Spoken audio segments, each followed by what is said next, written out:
Welcome student in the next series of e-learning process.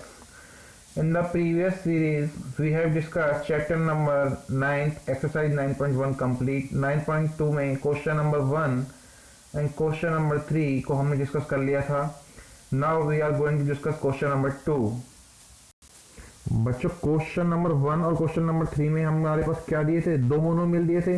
दो monomial का product निकालना था. दो मोनोमियल का प्रोडक्ट मतलब दोनों को मल्टीप्लाई करते थे और रिजल्ट हमारे सामने होता था. क्वेश्चन नंबर 2 पढ़ते हैं. क्या करना है, कैसे करना है, बाद में देखते हैं हम. जैसा कि मैं क्लास में कहता था, सबसे पहले क्या करेंगे, क्वेश्चन को रीड करेंगे. तो बच्चों क्वेश्चन को रीड करते हैं.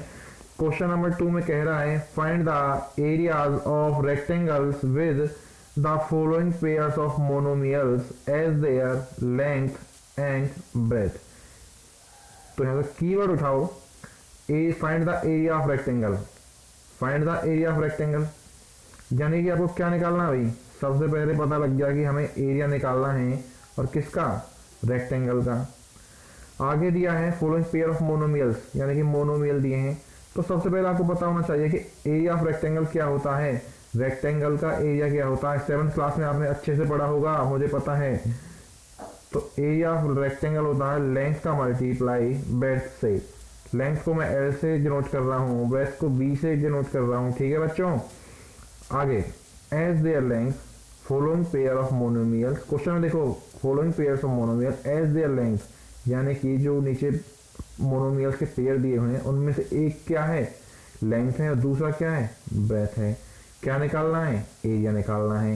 एरिया का फॉर्मूला क्या है, रेक्टेंगल के एरिया का फॉर्मूला क्या है, लेंथ मल्टीप्लाई ब्रेथ, जो कि हमें गिवन है. एरिया निकाल लेंगे. कैसे निकालेंगे, दोनों को मल्टीप्लाई करके. यानी कि जो मैंने क्वेश्चन नंबर 1 और 3 में कराया था, दो पेयर से मोनोमियल के दोनों को मल्टीप्लाई किया था और रिजल्ट आया था सामने. सेम आपको एरिया में ऑफ रेक्टेंगल निकालना है. कैसे, आपको लेंथ और ब्रेथ दे रखी है, यानी कि दो आपको पेयर्स दे रखे हैं, दो मोनोमियल्स दिए हैं, दोनों को मल्टीप्लाई करेंगे और रिजल्ट आपके सामने होगा. बच्चों देखो कैसे. पहला पार्ट बच्चों आपको क्या दिया हुआ है, पी क्यू दिया है. ये अपने आप में एक पार्ट है पी क्यू. ये सेकंड पार्ट है, थर्ड पार्ट है, ये फोर्थ है और ये फिफ्थ पार्ट है. 5 पार्ट है क्वेश्चन नंबर 2 के. पहला पार्ट दिया है पी क्यू. क्या निकालना है बच्चों, एरिया. तो आप लिखेंगे एरिया. एरिया होता है लेंथ. लेंथ को मैं एल से दिखा रहा हूँ, मल्टीप्लाई ब्रेथ. ब्रेथ को मैं बी से दिखा रहा हूँ. पहले पार्ट में इन्होंने कहा रिस्पेक्टिवली. जो पहले वाला दिया है वो लेंथ है, जो बाद में दिया है वो क्या है, ब्रेथ है. एंड से पहले क्या हुआ, लिखा हुआ है लेंथ. तो पहले वाला क्या होगा, लेंथ. दूसरा वाला क्या होगा, ब्रेथ. बच्चों तो हमने लिखा area of rectangle. Area of rectangle is length into breadth. ठीक है.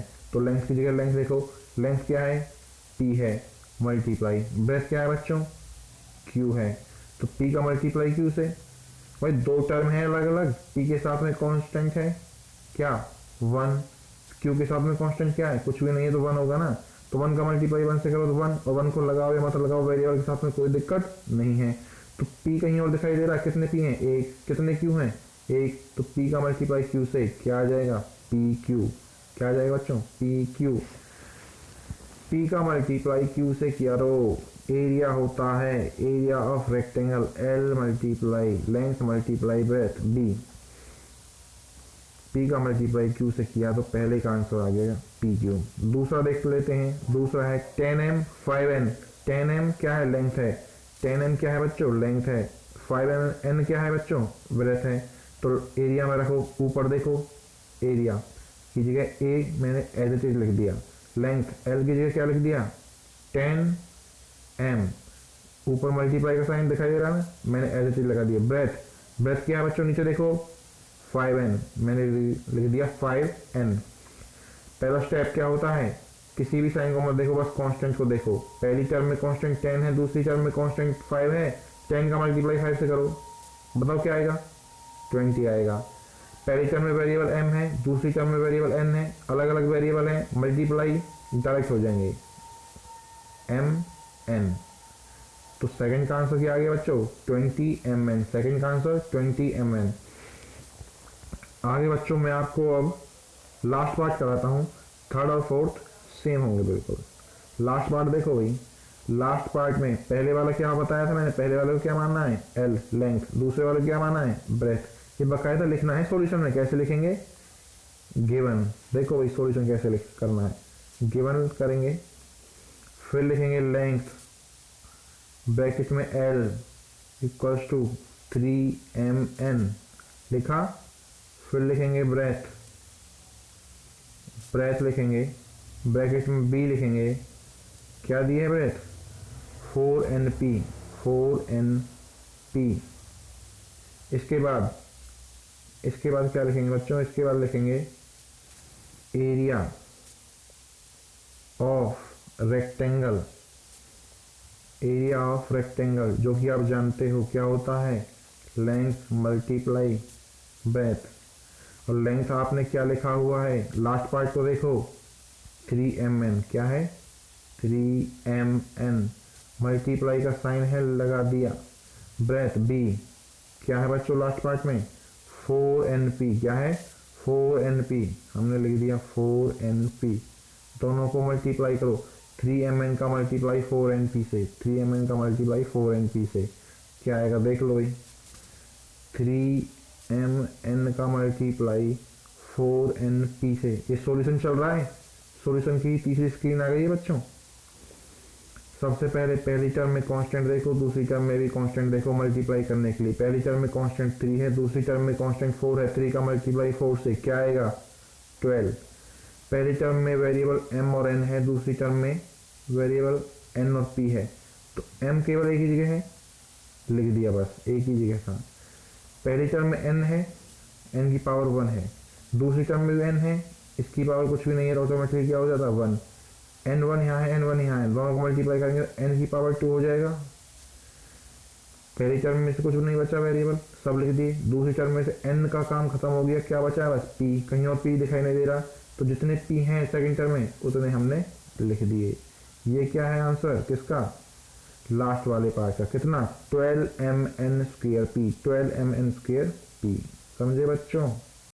तो क्वेश्चन नंबर 1, क्वेश्चन नंबर 3, इससे पहली वाली वीडियो में जो हमने जूम ऐप पर मीटिंग के थ्रू समझा था, उसमें क्या करते थे, दोनों को मल्टीप्लाई करते थे, दो टर्म थी या फिर अच्छा बोलूँ दो मोनोमियल से दोनों को मल्टीप्लाई किया, रिजल्ट मिला। इस वाले क्वेश्चन में क्या किया बच्चों, हमने हमें एरिया निकालना था। एरिया के लिए दो चीज़ें चाहिए, लेंथ और ब्रेथ, वो हमारे पास हैं, क्वेश्चन में दी हुई हैं, कह भी रहा है लेंथ दी है ब्रेथ दी है, ये सभी अलग अलग पार्ट हैं, ये लेंथ है ये ब्रेथ है, ये लेंथ है ये ब्रेथ है, ये लेंथ है ये ब्रेथ है, ये लेंथ है ये ब्रेथ है, ये लेंथ है और ये ब्रेथ है। एरिया निकालने के लिए कह रहा है, एरिया हमारा लेंथ इंटू ब्रेथ होता है, लेंथ की जगह लेंथ लिखना हर पार्ट में और ब्रेथ की जगह ब्रेथ। जैसे कि आपको अभी बताया था, सेकंड पार्ट को देखूंगा तो लेंथ क्या है उसे लिख देना 10m है, ब्रेथ क्या है 5m है, उसे लिख देना। ठीक है बच्चों, समझ आया या नहीं। अगले क्वेश्चन पे आ जाते हैं भाई। बच्चों अगले क्वेश्चन है क्वेश्चन नंबर 5, देखता हूँ पहले। क्वेश्चन नंबर 5 में कह रहा है obtain the product of, product first question में क्या कहा था, प्रोडक्ट का मतलब क्या होता है, जूम ऐप मीटिंग में बताया था ना, प्रोडक्ट का मतलब क्या होता है मल्टीप्लाई, यानी कि दो चीज़ों का मल्टीप्लाई करेंगे या तीन चीज़ों का मल्टीप्लाई करेंगे, जितनी भी टर्म होंगी उनको क्या करना आपस में मल्टीप्लाई। प्रोडक्ट का मतलब यही होता है। तो यहाँ पर आप देख रहे होंगे हर एक पार्ट में कितनी टर्म दिखाई दे रही हैं, सब तीन दिखाई दे रही हैं। क्या कहेंगे आप, सब तीन टर्म दिखाई दे रही हैं। तो पहले क्वेश्चन में दो टर्म दिखाई दे रही थी, तो प्रोडक्ट का मतलब मल्टीप्लाई होता है, हम दोनों को मल्टीप्लाई कर देते थे। यहाँ तीन टर्म है तो सभी के बीच में मल्टीप्लाई का साइन लगाएंगे और आपस में मल्टीप्लाई कर देंगे। दिखाई दे रहा है बच्चों। यहाँ चार टर्म है, ध्यान रखना भाई, तो सभी को मल्टीप्लाई करना है। हमें इस बात से कोई मतलब नहीं कि कितनी टर्म है इस क्वेश्चन में, जैसे ही दिखाई दे प्रोडक्ट तो आपस में जितनी भी टर्म है सभी को मल्टीप्लाई कर देंगे। तो देखते हैं बच्चों को, सबसे पहले पहला ही पार्ट देख लेते हैं। क्या है पहले पार्ट में, एक्स वाई, वाई जेड और जेड एक्स। तो आप लिखेंगे एक्स वाई का मल्टीप्लाई वाई जेड से मल्टीप्लाई जेड एक्स से, किससे, जेड एक्स। देखो भाई पहली टर्म में आपको क्या दिखाई दे रहा है, एक्स, दूसरी में एक्स तो नहीं है, थर्ड में एक्स है, यहाँ एक्स की पावर कुछ भी नहीं तो वन है, लास्ट में भी एक्स की पावर कुछ नहीं तो वन है, एक्स की पावर 1 और एक्स की पावर 1 मल्टीप्लाई करो, कितना आ जाएगा एक्स की पावर 2, बस मल्टीप्लाई करना है, कुछ भी नहीं है। तो पहली टर्म में एक्स का खेल खत्म, पहली टर्म में क्या बच गया वाई, और कहीं वाई दिखाई दे रहा है, हाँ ये रहा, दोनों वाई 1 1 है, यानी कि पावर कुछ भी नहीं तो 1 1 है, दोनों को मल्टीप्लाई करेंगे तो क्या आ जाएगा y2, वो यानी कि वाई स्क्वेयर। एक्स और वाई हमने सॉल्व कर लिए। सेकंड टर्म को देखो, वाई जेड, वाई तो हमने सॉल्व कर लिया, क्या बचा, जेड बचा। कहीं और जेड दिखाई दे रहा है, हाँ कहाँ, थर्ड टर्म में ये रहा। तो जेड की पावर दोनों जगह 1 है, क्यों कुछ भी नहीं दिया। जेड वन को मल्टीप्लाई करेंगे तो क्या आएगा, जेड स्क्वेयर। आंसर पहले का पार्ट का x square y square z square, x square y square z square. एक और पार्ट समझा देता हूँ, वही तुम्हें बताओ कौन सा समझाऊँ। एक थर्ड समझा देता हूँ, एक लास्ट समझा देता हूँ, ठीक है।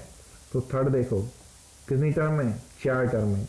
तो लिख लो वही सभी को, जहाँ भी कॉमा दिखाई दे कॉमा की जगह लगा दो मल्टीप्लाई। पहली टर्म में 2 कॉमा आया, मल्टीप्लाई लगा दिया। अगली टर्म में 4y लिखा, कॉमा आया, मल्टीप्लाई लगा दिया। थर्ड टर्म में 8y स्क्वेयर कॉमा आया, मल्टीप्लाई लगा दिया। लास्ट है 16y क्यूब। आगे कॉमा नहीं है तो आगे नहीं जाएंगे। कुछ बच्चे सोच रहे होंगे सर आगे फिर मल्टीप्लाई लगाएंगे, आगे कॉमा लगाएंगे। ज़्यादा आगे नहीं जाना, जितना है उतने पे ध्यान दें भाई, समझे। क्या करेंगे, मल्टीप्लाई करेंगे। सबसे पहले किसे देखते हैं, कांस्टेंट को। पहली टर्म में क्या है कांस्टेंट, 2, क्या है 2, आगे 4, आगे 8, आगे 16। तो बच्चों 2 का मल्टीप्लाई 4 से करो क्या आएगा, 8 का मल्टीप्लाई 8 से करो क्या आएगा, 16। और 16 का मल्टीप्लाई 16 से करो बच्चों, 16 का मल्टीप्लाई 16 से क्या आएगा, जल्दी बताओ बच्चों। सभी ने मल्टीप्लाई कर लिया होगा। 2 का मल्टीप्लाई 4 से 8 का मल्टीप्लाई 8 से 16 का मल्टीप्लाई 16 से। मैंने जब स्क्वायर चैप्टर कराया था तो मैंने बोला था 1 से 20 तक सभी के स्क्वायर या लर्न होने चाहिए आपको। तो 16 का स्क्वायर अपनी अपनी कॉपी में देखने याद करें और मुझे बताएं क्या आएगा, 256 कांस्टेंट को मल्टीप्लाई कर दिया। आगे देखो, फर्स्ट टर्म में कोई वेरिएबल है नहीं है, सेकंड टर्म में y है, थर्ड टर्म में y स्क्वायर, ध्यान से देखते हो ना। लास्ट टर्म में y3, केवल y है और कोई वेरिएबल नहीं है। यहाँ y की पावर 1 है, यहाँ 2 है, यहाँ 3 है। तो बताओ भाई क्या आ जाएगा बच्चों। किसी को समझ नहीं आया हो तो दोबारा देख लो, थर्ड पार्ट में मैंने क्या किया था। 2 का multiply 4y multiply 8y square multiply 16y cube. तो सबसे पहले हम कांस्टेंट का मल्टीप्लाई करते हैं। 2 4 8 16 कांस्टेंट हैं। पहले टर्म में 2, सेकंड में 4, अगले में 8, अगले में 16। 2 का मल्टीप्लाई 4 से करेंगे तो क्या आएगा, 8 का मल्टीप्लाई 8 से करेंगे 16 का मल्टीप्लाई 16 से करेंगे तो क्या आएगा बच्चों, 256 याद है ना। 256 कैसे याद है, जब मैंने स्क्वायर चैप्टर करवाया था, तो पहली टर्म में कोई वेरिएबल है नहीं है, दूसरी में y है, तीसरी में y2 है यानी y square, third last term में y क्यूब है। तो यहाँ y पावर 1, यहाँ 2, यहाँ 3। तो जिन बच्चों को प्रॉब्लम है सर हम y की पावर कितनी लिखें, कोई कहेगा सर मल्टीप्लाई कर दें, 3 2 6 और 6 1 6, या ऐड कर दें 3 2 5 5 1 6। तो आपको जब प्राइम फैक्टर कराया था फैक्टर चैप्टर में मैंने बताया था कि जब भी बेस सेम हो, वेरिएबल सेम हो, बेस सेम हो तो पावर क्या हो जाती हैं, ऐड हो जाती हैं। तो y 3 + 2 + 1 क्या हो जाएगा, 6 हो जाएगा। आंसर 256 इंटू वेरिएबल y की पावर 6। दोबारा समझा दिया है जिनको समझ नहीं आया।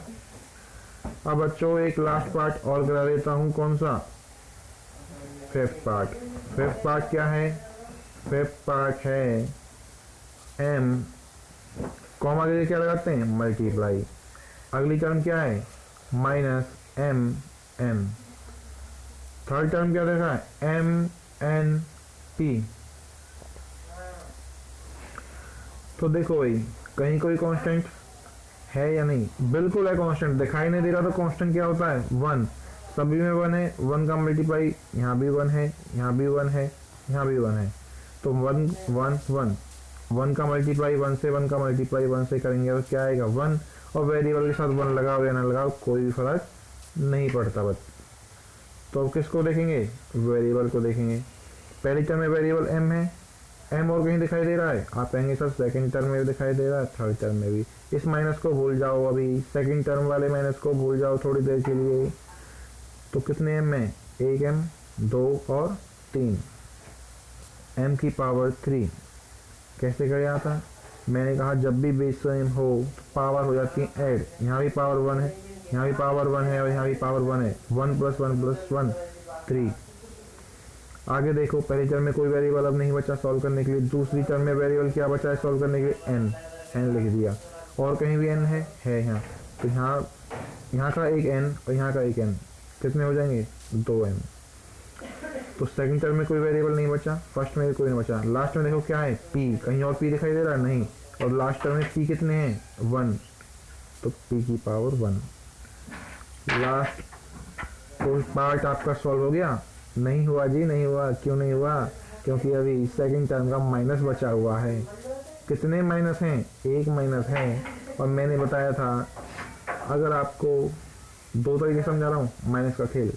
अगर आपको माइनस ऑड टर्म में दिखाई दे, यानी कि यहाँ माइनस कितने हैं? एक। अगर आपको माइनस एक बार दिखाई दे, 3 बार दिखाई दे, 5 बार दिखाई दे या 7 बार दिखाई दे, तो आंसर में क्या आएगा? माइनस। अगर आपको माइनस ऑड टर्म में दिखाई दे, यानी कि 2, 4, 6, 8 ऑड टर्म में, यानी कि माइनस आपको 2 बार, 4 बार, 6 बार दिखाई दे, तो रिजल्ट में आपको क्या मिलेगा बच्चों? प्लस मिलेगा। अभी कितने माइनस मिल रहे हैं? 1 क्या है? ऑड। 1 ऑड है, तो आंसर में क्या मिलेगा आपको बच्चों? माइनस। अब जिसको ऐसे माइनस लगाना समझ नहीं आया, वह दूसरे तरीके से समझो। पहली टर्म में क्या है भाई? कुछ भी नहीं दिया तो प्लस। दूसरी टर्म में चीख के कह रहा है क्या? माइनस। तीसरी टर्म में कुछ भी नहीं दिया तो क्या हो जाएगा? प्लस। तो देखो भाई दूसरा तरीका, plus minus, plus minus minus. पहली टर्म का प्लस, दूसरी टर्म का minus, plus minus minus. Minus को हाथ में पकड़ो, लास्ट टर्म में प्लस है और अपने हाथ वाले माइनस से मल्टीप्लाई करो तीसरी टर्म के प्लस से। क्या आया? माइनस आया। Plus minus minus, minus plus minus. जिनको समझ नहीं आया मुझको मैसेज करके, व्हाट्सएप करके या कमेंट करके जरूर पूछें, जहाँ भी डाउट है प्लीज़। आंसर क्या आएगा? -m³ n² p²। -m³ n² p²। बच्चों अभी तक क्या कर रहे थे हम? 2 टर्म को मल्टीप्लाई, 3 टर्म को मल्टीप्लाई और 4 टर्म का मल्टीप्लाई भी हमने देख लिया। उसके अलावा हमने क्वेश्चन नंबर 2 में क्या किया था? एरिया निकालना सीखा था। अब पढ़ेंगे फोर्थ क्वेश्चन। फोर्थ क्वेश्चन में क्या कह रहा है भाई? रीड करते हैं। सबसे पहले रीड करेंगे भाई। Obtain the volume of rectangular boxes. कैसी शेप मिल गई? रेक्टेंगल। क्या निकालना है? वॉल्यूम किसकी? रेक्टेंगुलर बॉक्सेस की। यानी क्या शेप है? रेक्टेंगल शेप है। तो सबसे पहले हमें पता लग गया कि हमें क्या फाइंड करना है। और क्या फाइंड करना है? वॉल्यूम ऑफ रेक्टेंगुलर बॉक्स या फिर रेक्टेंगल। वॉल्यूम ऑफ रेक्टेंगल हमको निकालना है, ये हमें पता लग गया। आगे बढ़ो। बॉक्सेस का विद द फॉलोइंग लेंथ।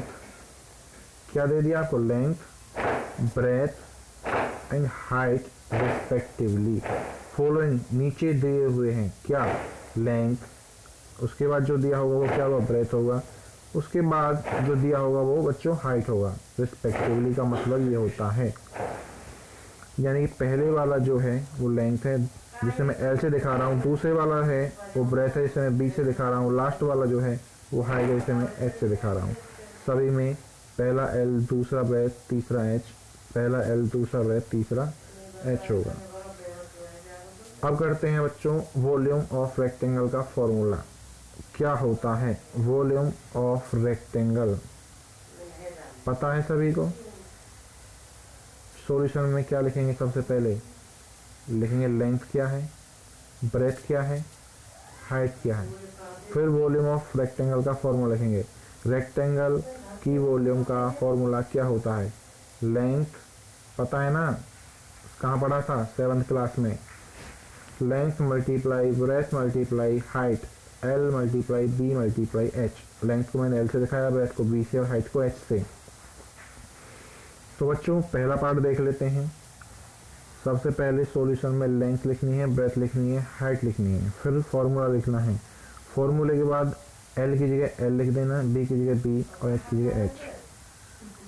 तो पहले पार्ट में आप मुझे बताओ कि लेंथ क्या है। तो लेंथ आपको दिखाई दे रही है कितनी 5a, मल्टीप्लाई का साइन, ब्रेथ b लिखो क्या है, b है दूसरा वाला 3a square, 3a square multiply height क्या है 7a4, क्या है बच्चों 7a4, यानी लास्ट वाली टर्म 7a4। तो मल्टीप्लाई करना है भाई, जो अभी आपको 3 टर्म का 4 टर्म का मल्टीप्लाई करके दिखाया था सेम है, हाँ या ना, हाँ जी बिल्कुल सेम है। तो सबसे पहले देखो तीनों में कांस्टेंट को, पहली टर्म में कांस्टेंट क्या है, पहली टर्म में कांस्टेंट 5 है, दूसरी में 3 है, लास्ट में क्या है 7 है।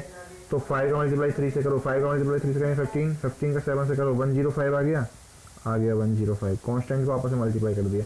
तीनों टर्म में वेरिएबल क्या है ए है, तो पावर देख लो भाई, पहली में कुछ भी पावर नहीं है यानी कि 1 होगा, पावर कुछ भी ना हो तो क्या होगा ऑटोमेटिकली 1, वेरिएबल की पावर कुछ भी ना दी हो तो वेरिएबल की पावर क्या होगी 1, पहले में 1, दूसरे में बताओ 2, लास्ट में क्या है 4।